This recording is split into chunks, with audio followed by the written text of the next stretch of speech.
Welcome to Ravi కిరణాల news. ముందుగా headlines చూద్దాం.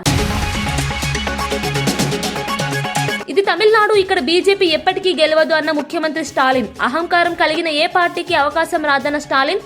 అలాంటి ఏ రాజకీయ శక్తినైనా ప్రతిఘటిస్తామన్న స్టాలిన్. బీజేపీ తమిళ ప్రజల ఆలోచనను ఎప్పటికీ అర్థం చేసుకోలేదని వ్యాఖ్య.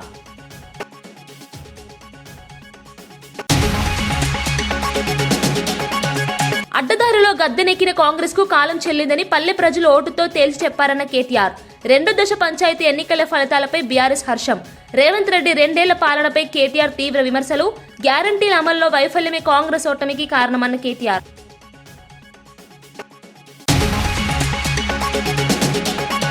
తాడిపత్రిలో మళ్లీ రాజకీయ వేడి. పెద్దారెడ్డికి జేసీ ప్రభాకర్ రెడ్డి సవాల్. కేతిరెడ్డి ఫిర్యాదుపై స్పందించిన మున్సిపల్ చైర్మన్ జేసీ ప్రభాకర్ రెడ్డి. అక్రమ నిర్మాణాలు నిరూపిస్తే కూల్చేందుకు సిద్ధమని ప్రకటన. రేపు పెద్దారెడ్డి తండ్రి విగ్రహానికి వినతి పత్రం ఇస్తామన్న జేసీ.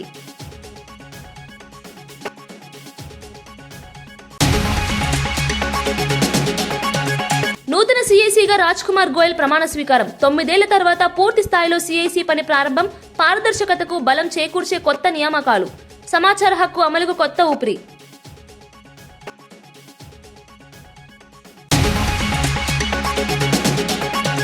పంచాయతీ ఫలితాలే సీఎం పనితీరుకు సాక్ష్యమన్న జూపల్లి. గ్రామీణ అభివృద్ధిపై ప్రజల ముద్ర వేశారని వెల్లడి. సంక్షేమమే కాంగ్రెస్ విజయానికి కారణమని వ్యాఖ్య. గ్రామ పంచాయతీల బలోపేతానికి చర్యలు తీసుకుంటామని హామీ.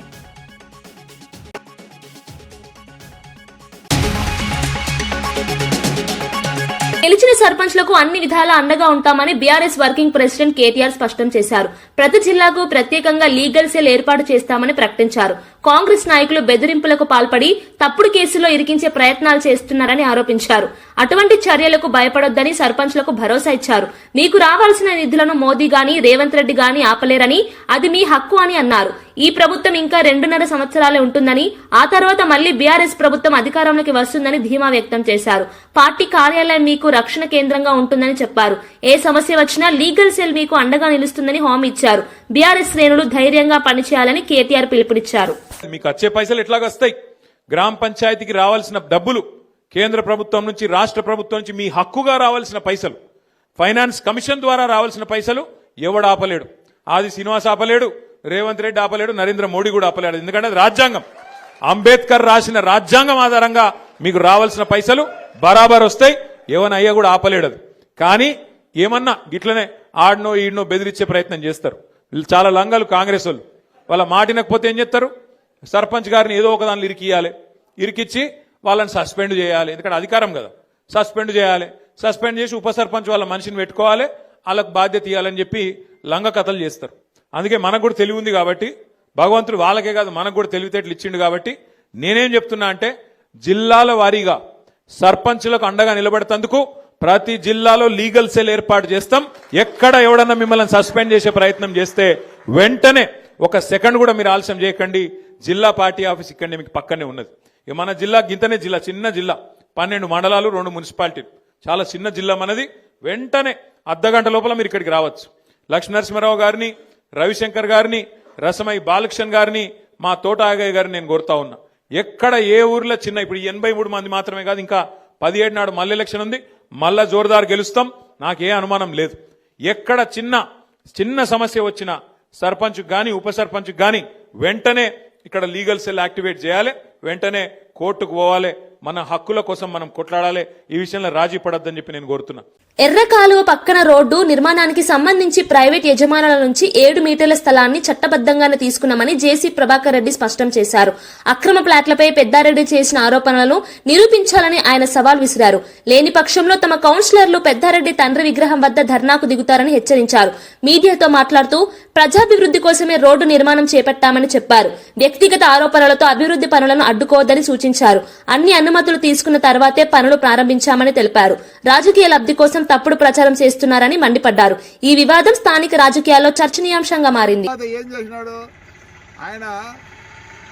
డబ్బులు వచ్చిన ఆర్ఎండ్బీలు ఏం చేయాలో తెలియక ఇప్పుడు చూడండి, ఈ రోడ్డు ఉన్నంత ఉంది, అది పెద్దదే, ఇది రోడ్డు పెద్ద. చూడండి కాలు, అసలు కాదు కాలు ఎట్లా పోతుంది దగ్గర శివాలయం ఆడి వరకు వచ్చి పుట్లూరు రోడ్డు, ఎల్నూరు రోడ్లో వచ్చిన తర్వాత అది అట్లా పోతుంది. పోయి కాలు వెంబడి వచ్చి ఇట్లా పోతుంది. ఈ బఫర్ జోన్ ఉంది దీనికి. ఆయన ఆక్యుపై చేసుకున్నాడంటే వాళ్ళ ఫ్రెండే ఆక్యుపై చేసుకున్నాడు. తెస్తాం. ఇది ఉండేది 4 సెంట్లు. ఎన్ని సెంట్లు ఆక్రమించుకున్నాడు చూస్తాం. రేపు ఆయన వచ్చి కొట్టాల్సింది. ఆక్రమై చేసుకుంది ఈయన. ఎవరు చేసుకో ఇన్ని ప్లాట్లు వేసి ఇస్తే ఆడి వరకు నింది ఇదంతా ఆక్యుపై చేసినాడు. నాకు అర్థం కాదు ఎవరు ఆక్యుపై చేసినారు. వాళ్ళ తనంలో వాళ్ళు ఉన్నారు. మనకు ఊరికి ఇచ్చినారు. ఇదంతా ఊరికి ఇచ్చినారు. అది కూడా వాళ్ళదే. కాలం పోయే కొద్దీ మనం అండర్ గ్రౌండ్ డ్రైన్ చేసినాక వాటర్ తగ్గింది, ఫ్లో తగ్గి చిన్నగా ఇదైపోయింది. మరి ఆడ ఇంకా అట్లే ఉంది కాలం.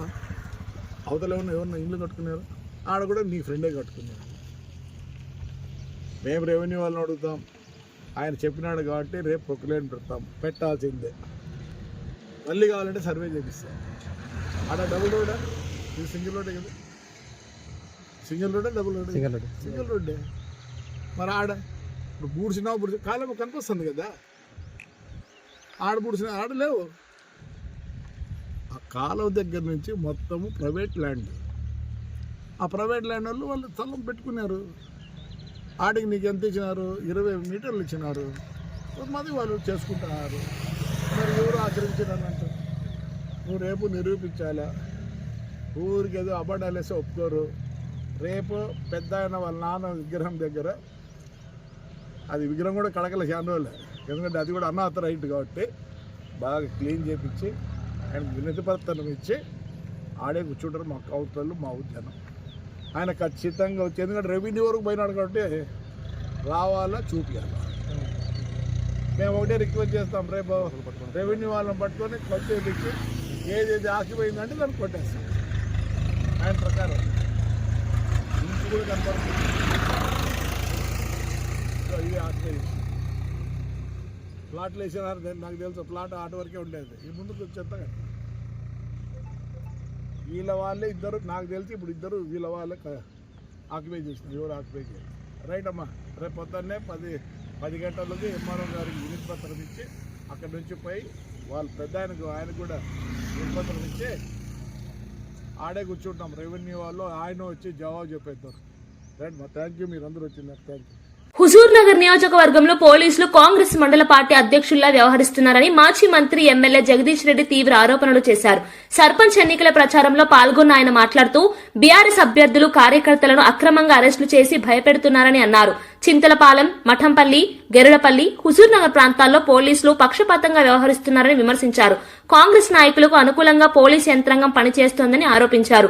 విధులు సక్రమంగా నిర్వహించకపోతే భవిష్యత్తులో ఇబ్బందులు తప్పవని హెచ్చరించారు. ఎన్ని దౌర్జన్యాలు జరిగినా గులాబీ సైనికులు ధైర్యంగా పోరాడుతున్నారని అన్నారు. స్థానిక ఎన్నికల్లో ప్రజల మద్దతు బీఆర్ఎస్ కే ఉందని జగదీష్ రెడ్డి ధీమా వ్యక్తం చేశారు. పోలింగ్ జరుగుతుంటే ఓటుకే పోనీయకుండా ఆపుతాం అన్న దుర్మార్గాలు చేస్తా ఉన్నారు. నేను ఇప్పటికైనా చెప్తా ఉన్నా, చింతలపాలెం కావచ్చు, మఠంపల్లి కావచ్చు, గరిడపల్లి ఎస్ఐలు మీ ఆగడాలు శుద్ధిమించిపోతున్నాయి. మీరు ఇప్పటికైనా బుద్ధి తెచ్చుకొని నిబంధనల మేరకు పనిచేయడం నేర్చుకోండి. కేవలం ఇవాళ ఉన్న మండల పార్టీ కాంగ్రెస్ నాయకులే మిమ్మల్ని కాపాడతారు అనుకుంటున్నారు. మండల పార్టీ అధ్యక్షుడి పని, మండల కాంగ్రెస్ అధ్యక్షుడి పనిని మీరు చేస్తా ఉన్నారు. ఇది బంద్ చేయండి. చాలా సర్వీస్ ఉంది మీకు ఇంకా రేపు భవిష్యత్తులో. అది ఆలోచించుకొని రేపు చట్టానికి చిక్కే పరిస్థితి తెచ్చుకోకండి. మీరు మీ మీద కూడా కేసులు అయ్యే పరిస్థితి కూడా తెచ్చుకోవద్దని చెప్పి నేను వాళ్ళకి హెచ్చరిస్తా ఉన్నా. హుజూర్ నగర్ సిఐ కూడా చాలా తప్పులు చేస్తా ఉన్నారు. ఇప్పటికే మీ చిట్టా పెద్దగా అయింది. మా పార్టీకి సంబంధించిన సర్పంచ్ అభ్యర్థులు తీసుకుపోయి భయపెట్టించి కాంగ్రెస్ పార్టీ వాళ్ళకి అప్పచెప్పడం మీరు చేస్తున్న పని. గ్రామాలలో ఉన్న మా వాళ్ళని ఉదయం నుంచి సాయంత్రం వరకు కూర్చోబెట్టుడు, మేము కౌన్సిలింగ్ చేస్తున్నామని, బైండ్ ఎవరని. కేసులున్న వాళ్ళేం ఊళ్ళో ఉన్నారు, రౌడీ హిస్టరీ చరిత్ర ఉన్న వాళ్ళు ఊళ్ళో ఉన్నారు. ఏ కేసులు లేనటువంటి అమాయకులైన వాళ్ళని తీసుకొచ్చి మీరు స్టేషన్ బృందం కూర్చోబెడుతున్నారు. ఇవన్నీ కూడా మానుకోవాలని చెప్పి నేను హెచ్చరిస్తా ఉన్నా. ఏం చేసినా సరే టీఆర్ఎస్ పార్టీ కార్యకర్తలు నెరవకుండా పోరాటం చేస్తున్నారు, వీరోచితమైన పోరాటం చేస్తున్నారు. పర్టికులర్ గా హుజూర్ నగర్ నియోజకవర్గంలో ఇంత తీవ్ర నిర్బంధం మధ్యన కూడా గాంధీ భవన్ లో నిర్వహించిన మీడియా సమావేశంలో టీపీసీసీ అధికార ప్రతినిధి సత్యం శ్రీరంగం కీలక వ్యాఖ్యలు చేశారు. కాంగ్రెస్ పార్టీ ప్రజా సంక్షేమమే లక్ష్యంగా పనిచేస్తోందని ఆయన స్పష్టం చేశారు. గత పాలనలో జరిగిన తప్పులను ప్రజలు గుర్తించారని, అందుకే కాంగ్రెస్ కు మద్దతు పెరుగుతోందన్నారు. గ్రామీణ ప్రాంతాల్లో సంక్షేమ పథకాలు అమలవుతున్న తీరు ప్రజల విశ్వాసాన్ని పెంచిందని చెప్పారు. ప్రతిపక్షాల విమర్శలు రాజకీయ ప్రయోజనాల కోసమేనని కొట్టిపారేశారు. ప్రజా సమస్యలపై కాంగ్రెస్ ఎప్పటికీ రాజీ పడదని తెలిపారు. పార్టీ నాయకత్వం సమష్టిగా పనిచేస్తూ ప్రజలకు జవాబుదారీగా ఉంటుందన్నారు. రానున్న ఎన్నికల్లో కాంగ్రెస్ మరింత బలంగా ముందుకు సాగుతుందని ధీమా వ్యక్తం చేశారు. ప్రజల సమస్యలను పక్కన పెట్టి విమర్శలు చేసే రాజకీయాలకు కాలం చెల్లిందని సత్యం శ్రీరంగం వ్యాఖ్యానించారు. రోజులు 10 సంవత్సరాలు కాంగ్రెస్ పార్టీ చెప్తూనే ఉంది, దాచుకున్నారు, లక్షల కోట్ల రూపాయలు ప్రజాధనాన్ని లూటీ చేశారు. భారతదేశంలో ప్రజాస్వామ్యం వచ్చినాక, స్వాతంత్రం వచ్చినాక ఏ ముఖ్యమంత్రి చేయనంత వ్యవస్థలు ధ్వంసం చేశారు. ఏ ముఖ్యమంత్రి కూడా దోచుకున్నారని చెప్పి కాంగ్రెస్ పార్టీ నెత్తి నోరు మొత్తుకుంటూనే ఉన్నాం గత 10 సంవత్సరాల నుంచి. మా రేవంత్ రెడ్డి గారి నాయకత్వంలో పిసిసి ప్రెసిడెంట్ అయినా కూడా అనేక పర్యాయాలు అనేక వేదికల మీద ఇదే చెప్పాం, మళ్ళీ చెప్పాం. అప్పుడు ప్రజలు రేవంత్ రెడ్డి గారి మాటలు నమ్మారు, మాకు అధికారాన్ని ఇచ్చారు. కానీ రేవంత్ రెడ్డి గారు ఎక్కడ కక్షపూర్తిగా వ్యవహరించకుండా కానూను ప్రకారం సిస్టమేటిక్గా ఒక పద్ధతి ప్రకారం ఏ రోజైతే ప్రభాకర్ రావు నిన్ను నిలబెడతాం దోషిగా అన్నాడు, ఈరోజు ప్రభాకర్ రావు దోషిగా పోలీసుల ముందు నిలబడి ఉన్నాడు. ప్రజెంట్ ఈ క్షణం కూడా ఆయన ఇంట్రాగేట్ చేస్తున్నారు. కేటీఆర్ చేసిన అవినీతి మీద ఉన్నాం, మేము ఎక్కడ కక్షపూర్తిగా వ్యవహరించకుండా సిస్టమేటిక్గా పోతున్నాం. అదే పరిస్థితిలో ఈరోజు గవర్నర్ ఆమోదించాడు, ఆయన మీద ఎఫ్ఐఆర్ అయింది, కేటీఆర్ కూడా తీస్తున్నాం. ఇప్పుడు కవిత గారు చెప్తున్నారు, నిన్న లక్షల కోట్లు అవినీతి జరిగింది, భూములు ఆక్రమించుకున్నారు, 100 ఎకరాలు 400 ఎకరాలు 300 ఎకరాలు వాళ్ళ ఎమ్మెల్యే పేర్లు, ఎంపీల పేర్లు, మాజీ మంత్రుల పేరు, వాళ్ళ బావ పేర్లు, అన్ని పేర్లు చెప్తుంది. మనం చెప్పాల్సిన అవసరం లేదు, కవితే చెప్తుంది.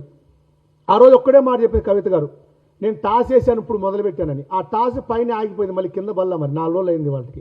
టాస్ కింద పడాలి, ఆమె టెస్ట్ మ్యాచ్ ప్రారంభించాలి. ఆ టెస్ట్ మ్యాచ్లో కవిత గారికి విజ్ఞప్తి చేస్తున్నాం, చేతులు జోడించి నమస్కరిస్తున్నాం. అమ్మ, మీరు జ్ఞానోదయం అయ్యి మీరు దోచుకుంది కాకుండా మిగతా వాళ్ళు దోచుకుంది అన్నీ కూడా బయట పెట్టాలి. ఆ టెస్ట్ మ్యాచ్ తొందరగా ప్రారంభించాలి. ఈ రాష్ట్ర ప్రజల శ్రేయస్సు దృష్ట్యా, ఈ రాష్ట్ర భవిష్యత్తు దృష్ట్యా ఆ దొంగలు, అవినీతి పరులు, అన్నాడు ఆడు చూస్తున్నారు, ఈడు చూస్తున్నారు, చాడు చూస్తున్నారు, వాళ్ళందరి పేర్లు మీరు బయట పెట్టాలని కోరుకుంటున్నాం. వాళ్ళ అవినీతిలో మీ భాగస్వామి ఉంది.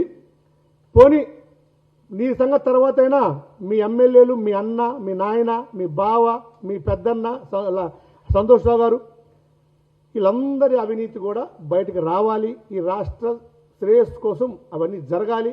వాటి మీద ఈ ప్రభుత్వం పూర్తి స్థాయిలో విచారణ చేయాలని కోరుకుంటున్నాం. అదేవిధంగా ఈ సందర్భంగా ఇంకో విషయం కూడా మీ దృష్టికి తేదలుచుకున్నాం. మిత్రులారా, ఆ మాట్లాడుతూ మా కూకుట్పల్లి ఎమ్మెల్యే గారి గురించి కూడా మాట్లాడింది. మా కూకుట్పల్లి ఎమ్మెల్యే గారు అవినీతి గురించి, ఏపీ విధానంలో ఏర్పాటు చేస్తున్న మెడికల్ కాలేజీలపై కేంద్ర ప్రభుత్వం ఏం చెప్పిందో ప్రజలకు స్పష్టత ఇవ్వాలని AP biodiversity board chairman Vijay Kumar demand చేశారు. అమరావతిలో జరిగిన మీడియా సమావేశంలో ఆయన ఈ అంశంపై మాట్లాడారు. పీపీపీ విధానం పేరుతో ప్రజాధనం ప్రైవేట్ సంస్థలకు లాభపడేలా మారుతోందని విమర్శించారు. మెడికల్ విద్య సామాన్యులకు అందుబాటులో ఉండాలంటే ప్రభుత్వ నియంత్రణ అవసరమని అభిప్రాయపడ్డారు. ఫీజుల నియంత్రణ, సీట్ల పంపిణీ, మౌలిక సదుపాయాలపై కేంద్రం స్పష్టమైన మార్గదర్శకాలు ఇవ్వాలని కోరారు. రాష్ట్రాలపై అదనపు భారం మోపకుండా వైద్య విద్యను ప్రజాస్వామ్యంగా అభివృద్ధి చేయాలని సూచించారు. మెడికల్ కాలేజీల ఏర్పాటులో పారదర్శకత లేకపోతే భవిష్యత్తులో సమస్యలు తలెత్తుతాయని హెచ్చరించారు. ఈ అంశంపై కేంద్రం వెంటనే స్పందించాలని విజయ్ కుమార్ డిమాండ్ చేశారు. హైదరాబాద్లో పెట్టిన సిబిఐటీలో చదువుకున్నారు, అదే హైదరాబాద్లో పెట్టిన గోకరాజు గంగరాజు గారు చదువుకున్నారు, అదే హైదరాబాద్లో పెట్టిన 100 కాలేజీల్లో అదే కాంగ్రెస్ నాయకులు చదువుకున్నారు. ఈరోజు కూడా ఇప్పుడు మేము పీపీపీ మోడ్లో నెక్స్ట్ 3 ఏళ్లలో ప్రారంభిస్తామని ఘంటాపథంగా చెప్పబోతున్న కాలేజీల్లోనే ఈ వైసీపీ నాయకుల పిల్లలు చదువుకోవాలని మేము కోరుకుంటాం. అందరూ చదువుకోవాలి. చదువుకోకుండా ఇట్లాంటి ర్యాలీలు గీళ్ళు చేయకని ముందు చదువుకోండి, చదువుకున్న తర్వాత రాజకీయాల్లో రండి. సో ఈ పిల్లలందరూ కూడా, ఈ వైసీపీ నాయకుల పిల్లలందరూ కూడా రేపు పెట్టబోయే పీపీపీ మోడ్లో పెట్టబోయే మెడికల్ కాలేజీలోనే చదువుకోబోతున్నారు. ఈరోజు మొన్నటిదాకా ఇదేదో తెలుగుదేశం ప్రభుత్వం మాత్రమే చెప్తుంది అంటూ వచ్చారు. కాదు, ఈరోజు కేంద్ర పార్లమెంటు చెప్పింది. 31 మంది ఎంపీలు ఉన్న పార్లమెంటు స్టాండింగ్ కమిటీ కేంద్ర ప్రభుత్వానికి నివేదిక ఇచ్చింది. 75,000 if the target of 75,000 doctors in the next 5 years has to be fulfilled, invariably it needs PPP mode, public private partnership mode. అలాగే దీన్ని అనుసరించే 2-3 నెలల ముందే మేము దానికి టెండర్లు కూడా పిలవడం జరిగింది. మేము అధికారంలోకి రాగానే కుటుంబ ప్రభుత్వం ఈ మోడ్లో పోతేనే మనం ఈ మెడికల్ కాలేజీలు చేయగలం. నెక్స్ట్ 3 సంవత్సరాల్లో రాష్ట్రంలో 10 మెడికల్ కాలేజీ చేయగలం. మరి జగన్మోహన్ రెడ్డి గారు ఎందుకు కాదంటున్నారు? జగన్మోహన్ రెడ్డి గారి దగ్గర ఒక సూత్రం ఉంది. అది అమరావతి కావచ్చు, మెడికల్ కాలేజీ కావచ్చు, ఏమన్నా సరే అమ్మ పెట్టదు, బయట పోయి అడుక్కొని తినేదు అని అంటే బాగుండదు. ఇట్లాంటి మాట. నూతన చీఫ్ ఇన్ఫర్మేషన్ కమిషనర్ గా మాజీ ఐఏఎస్ అధికారి రాజ్ కుమార్ గోయల్ ప్రమాణ స్వీకారం చేశారు. రాష్ట్రపతి ద్రౌపది ముర్ము ఆయన చేత ప్రమాణం చేయించారు. ప్రధాని నరేంద్ర మోదీ నేతృత్వంలోని సెలక్షన్ కమిటీ రాజ్ కుమార్ గోయల్ తో పాటు మరో 8 మందిని సమాచార కమిషనర్లుగా ఎంపిక చేసింది. ఈ నియామకాలతో కేంద్ర సమాచార కమిషన్ దాదాపు 9 ఏళ్ల తర్వాత పూర్తి స్థాయిలో పనిచేయనుంది.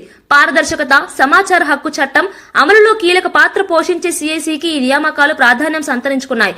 ప్రభుత్వ వ్యవస్థల్లో జవాబుదారీతనం పెంచడంలో సమాచార కమిషన్ పాత్ర ఎంతో కీలకమని నిపుణులు అభిప్రాయపడుతున్నారు. కొత్త కమిషనర్లు బాధ్యతలు స్వీకరించడంతో పెండింగ్ లో ఉన్న కేసుల పరిష్కారానికి వేగం వచ్చే అవకాశం ఉందని అధికారులు చెబుతున్నారు. ప్రజలకు సమాచార హక్కు మరింత బలపడుతుందన్న ఆశాభావం వ్యక్తమవుతోంది.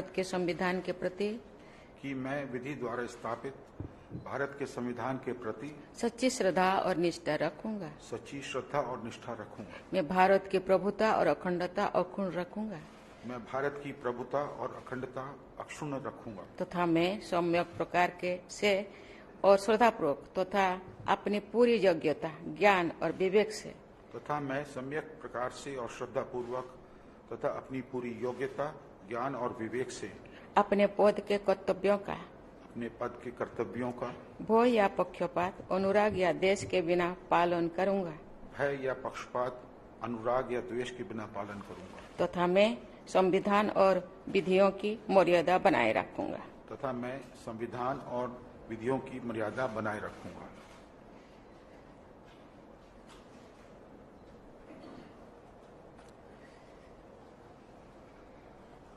ముఖ్యమంత్రి రేవంత్ రెడ్డి పనితీరుకు పంచాయతీ ఎన్నికల ఫలితాలే స్పష్టమైన నిదర్శనమని మంత్రి జూపల్లి కృష్ణారావు వ్యాఖ్యానించారు. కాంగ్రెస్ పై ప్రజలు పెట్టుకున్న నమ్మకాన్ని ప్రభుత్వం నిలబెట్టుకున్నదని ఆయన తెలిపారు.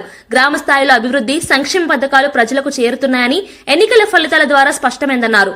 ముఖ్యంగా రైతులు, మహిళలు, పేద వర్గాలకు అందుతున్న సంక్షేమ పథకాల వల్లే కాంగ్రెస్ కు మద్దతు లభించిందని చెప్పారు. ప్రజాప్రభుత్వ విధానాలు గ్రామీణ ప్రాంతాల్లో మార్పును తీసుకొస్తున్నాయని మంత్రి పేర్కొన్నారు. గత పాలనలో నిర్లక్ష్యం చెందిన గ్రామాలు ఇప్పుడు అభివృద్ధి బాట పట్టాయని అన్నారు. స్థానిక సంస్థల ప్రతినిధులతో సమన్వయం చేసుకుని అభివృద్ధి కార్యక్రమాలు వేగవంతం చేస్తామని హామీ ఇచ్చారు. రాబోయే రోజుల్లో గ్రామ పంచాయతీలను మరింత బలోపేతం చేస్తామని జూపల్లి స్పష్టం చేశారు. ఈ 78 స్థానాల్లో 47 స్థానాలు కాంగ్రెస్ పార్టీ కైవసం చేసుకోవడం జరిగింది. బీజేపీ, బీఆర్ 2 కలిసి పోటీ చేసినాయి. కలిసి పోటీ చేసినా కూడా 28 స్థానాలు వచ్చినాయి. అట్లాగే ఇండిపెండెంట్ అంటే కాంగ్రెస్లోనే ఇద్దరు మామిడిల కాడ నేనుంటే కింద విత్డ్రా చేసుకోకుండా కారణంగా ఇద్దరు పోటీ చేసిన కారణంగా అందులో అవి అటువంటి 3 గెలవడం జరిగింది. అంటే ఓవరాల్గా చూస్తే లెక్క చూస్తే మొత్తంగా 50 కాంగ్రెస్ పార్టీ చూస్తే టీఆర్ఎస్, బీజేపీ కలిపి వచ్చిన స్థానాలు 28. కోడేరు మండలిలో 14 ఉంటే కాంగ్రెస్ మొత్తం 22 ఉంటే కాంగ్రెస్ 14, బీఆర్ఎస్ 6, ఇండిపెండెంట్ 2, మొత్తం 22.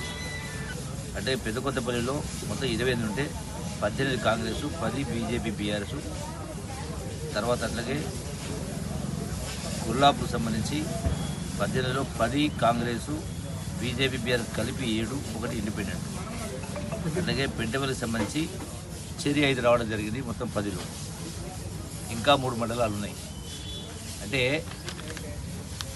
ఈ 2 సంవత్సరాల కాలంలో కాంగ్రెస్ పార్టీ పైన ఉన్నటువంటి ప్రజాభిమానంతో 2 భాగాలు అంటే 2 వంతులు కాంగ్రెస్ పార్టీకి వస్తే 1 వంతు మాత్రమే బీజేపీ, బీఆర్ఎస్ కలిసి పోటీ చేశారు.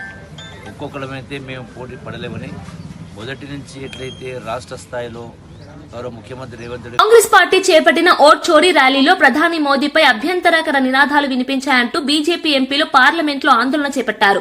మోదీని సమాధియత అవుతామనే నినాదాలపై తీవ్ర అభ్యంతరం వ్యక్తం చేశారు. ఈ వ్యాఖ్యలు దేశ గౌరవానికి విరుద్దమని పేర్కొంటూ సోనియా గాంధీ క్షమాపణలు చెప్పాలని డిమాండ్ చేశారు. రాజ్యసభలో జేపీ నడ్డా, లోక్సభలో కిరణ్ రిజిజు ఈ అంశాన్ని లేవనెత్తారు. ఇరు సభల్లోనూ ఈ అంశంపై వాడివేడి చర్చ జరిగింది. రాజకీయ విమర్శలు హద్దులు దాటుతున్నాయని బీజేపీ ఆరోపించగా, కాంగ్రెస్ మాత్రం ప్రజాస్వామ్య హక్కుల కోసం పోరాటమని సమర్థించుకుంది. ఈ ఘటనతో పార్లమెంటు వాతావరణం ఉద్రిక్తంగా మారింది. రాజకీయ పరస్పర ఆరోపణలతో సభా కార్యకలాపాలు కొంతసేపు నిలిచిపోయాయి. मोदी तेरी कब्र खुदेगी, आज नहीं तो कल खुदेगी. ये इस तरीके के नारे की बात रिकॉर्ड पे जा रही है, प्लीज. ये तरीके के नारे कांग्रेस पार्टी के सोच और मानसिकता को दर्शाता है. ये नामदारों के झंझलाहट को स्पष्ट इंगित करता है और साथ में इस तरीके की बात कहना एक प्रधानमंत्री जी के खिलाफ और मृत्यु की कामना करना, यह अपने आप में बहुत ही निंदनीय है. इसके लिए हमारे नेता प्रतिपक्ष और कांग्रेस पार्टी के नेता यहां बैठी हैं, आदरणीय सोनिया गांधी जी, इनको देश से माफी मांगनी चाहिए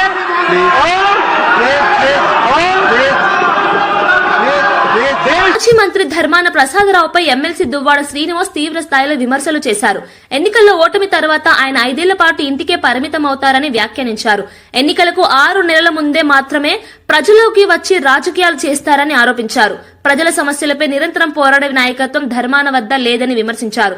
మీడియాతో మాట్లాడుతూ పార్టీ కార్యకర్తలను పట్టించుకునే నేతలు ఇప్పుడు ప్రజాసేవ గురించి మాట్లాడటం విడ్డూరమన్నారు. ఓటమిని జీర్ణించుకోలేకనే ఇలాంటి వ్యాఖ్యలు చేస్తున్నారని ధర్మాన వర్గం స్పందిస్తోంది. రాజకీయంగా నిలదొక్కుకోవాలంటే ప్రజల మధ్య ఉండాల్సిందేనని దువ్వాడ సూచించారు. ఈ వ్యాఖ్యలతో శ్రీకాకుళం రాజకీయ వర్గాల్లో చర్చ మొదలైంది. 2 వర్గాల మధ్య మాటల యుద్ధం మరింత తీవ్రమయ్యే సూచనలు కనిపిస్తున్నాయి. నేను చెప్పినవన్నీ కూడా సాక్ష్యాధారాలతో మనం ఎప్పుడు నేను అంటున్న మాటలన్నీ కూడా సాక్ష్యాధారాలతో చెప్తున్నాను. ధర్మాన ప్రసాద్, అతి తెలివితేటలు ప్రదర్శించకు. నీ చావు తెలివితేటలు నీకే పరిమితం. ప్రజల అమాయకులు అనుకోకు. ఇవన్నీ గమనిస్తున్నారు. నీ తరం కాదు, వైఎస్ఆర్ కాంగ్రెస్ పార్టీని దెబ్బతీయడానికి నువ్వు చేస్తున్నటువంటి ఆలోచనలు, తద్వారా అచ్చెన్నాయుడికి రామ్మోహన్ నాయుడికి సహకరించాలని చేస్తున్న ఆలోచనలు వైఎస్ఆర్ కాంగ్రెస్ పార్టీని అన్ని నియోజకవర్గాల్లో కూడా సర్వనాశనం చేసిన హీన చరిత్రని ఇది. ఇచ్చాపురం బాగుందా? టెక్కలి బాగుందా? ముక్కలు చేసేసినావు. ఆమదాల వలస సర్వనాశనం చేసేసినావు. కాలింగుల్ని సర్వనాశనం చేసావు. కాపుల్ని సర్వనాశనం చేసావు. పాతపట్నంలో రెడ్డి శాంతి దగ్గర మరో క్యాండిడేట్ని పెడతానని చెప్పి అక్కడ చీలికలు తీసుకొస్తున్నావు. ఎచ్చెర్లలో రాష్ట్రంలో వెనుకబడిన ప్రాంతాల్లో దేవాలయాలను నిర్మించాలన్న టీటీడీ నిర్ణయం అభినందనీయమని బీజేపీ నేత విష్ణువర్ధన్ రెడ్డి వ్యాఖ్యానించారు. సాధారణ భక్తులకు మరింత సౌకర్యాలు కల్పించడమే లక్ష్యంగా టీటీడీ చర్యలు ఉండాలని సూచించారు. వైకుంఠ ద్వార దర్శనాల్లో సామాన్య భక్తులకు అవకాశం కల్పించే విధంగా ముందస్తు ప్రణాళికలు చేపట్టడం స్వాగతార్హమన్నారు. తిరుమల శ్రీవారిని దర్శించుకున్న అనంతరం ఆయన మీడియాతో మాట్లాడారు. ధూపదీప నైవేద్యాలకు నోచుకుని ఆలయాలపై కూడా టీటీడీ ప్రత్యేక దృష్టి సారించాలని కోరారు. భక్తుల విశ్వాసాలను కాపాడుతూ ఆలయాల అభివృద్ధి జరగాలని సూచించారు. ధార్మిక కార్యక్రమాల్లో పారదర్శకత, సమన్వయం అవసరమన్నారు. టీటీడీ తీసుకుంటున్న నిర్ణయాలు భక్తులకు మేలు చేస్తాయని ఆశాభావం వ్యక్తం చేశారు. సాధారణమైనటువంటి భక్తులకు కూడా అవకాశం కల్పించే విధంగా ముందస్తు ఏర్పాట్లో భాగంగా అనేక వేల మందికి సాధారణ భక్తులకు టికెట్లు కల్పించడం అనేటువంటిది కూడా ఒక ముందడుగు. ఆంధ్రప్రదేశ్లో చాలా దేవాలయాలు ఏవైతే ద్వీప నైవేద్యానికి నోచుకున్నటువంటి ఆలయాలు ఏవైతే ఉన్నాయో వాటిని రేపు జరిగేటువంటి పాలక మండలిలో చర్చించి అవసరమైతే పాలక మండలి సబ్ కమిటీని ఒకటి ఏర్పాటు చేసి వాటికి నేరుగా తిరుమల తిరుపతి దేవస్థానం సహకరించాలని, హిందూ ధార్మిక ప్రచారానికి ఇది ఉపయోగపడుతుందని విజ్ఞప్తి చేస్తుంది. కూటమి ప్రభుత్వం అమలు చేస్తున్న సమగ్ర గృహ నిర్మాణ పథకమే సంక్షేమ పాలనకు స్పష్టమైన నిదర్శనమని ఎమ్మెల్యే నసీర్ అహ్మద్ అన్నారు.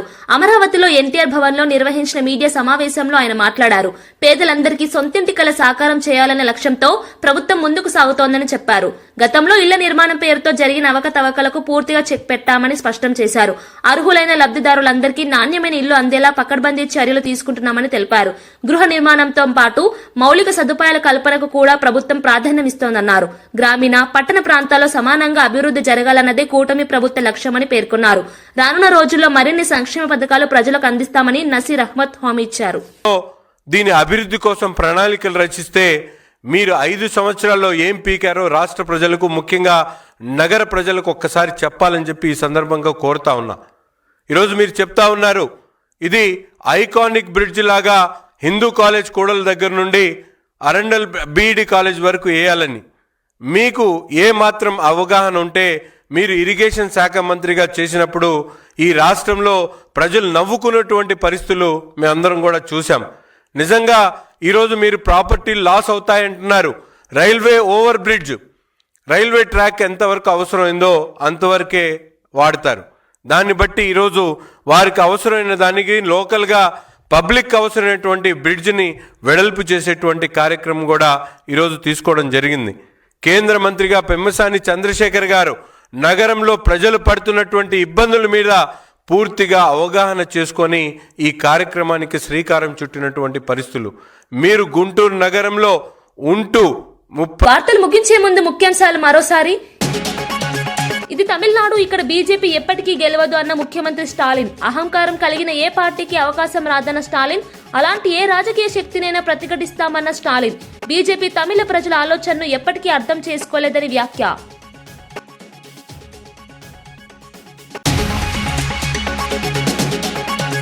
అడ్డదారిలో గద్దెనెక్కిన కాంగ్రెస్ కు కాలం చెల్లిందని పల్లె ప్రజలు ఓటుతో తేల్చి చెప్పారన్న కేటీఆర్. 2వ దశ పంచాయతీ ఎన్నికల ఫలితాలపై బీఆర్ఎస్ హర్షం. రేవంత్ రెడ్డి 2 ఏళ్ల పాలనపై కేటీఆర్ తీవ్ర విమర్శలు. గ్యారంటీల అమల్లో వైఫల్యమే కాంగ్రెస్ ఓటమికి కారణమన్న కేటీఆర్.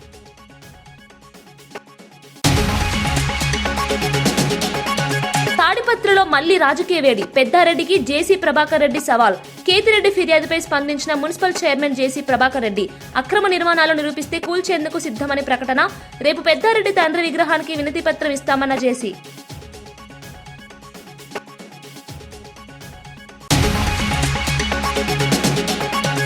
నూతన సీఐసీగా రాజ్ కుమార్ గోయల్ ప్రమాణ స్వీకారం. 9 ఏళ్ల తర్వాత పూర్తి స్థాయిలో సీఐసీ పని ప్రారంభం. పారదర్శకతకు బలం చేకూర్చే కొత్త నియామకాలు. సమాచార హక్కు అమలుకు కొత్త ఊపిరి.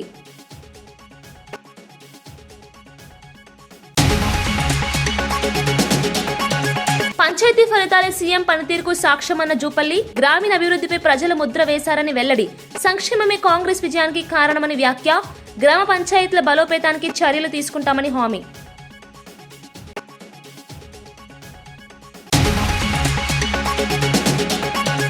ఇవి ఈనాటి వార్తా విశేషాలు. మరో బులెటిన్లో మళ్ళీ కలుద్దాం. నమస్కారం.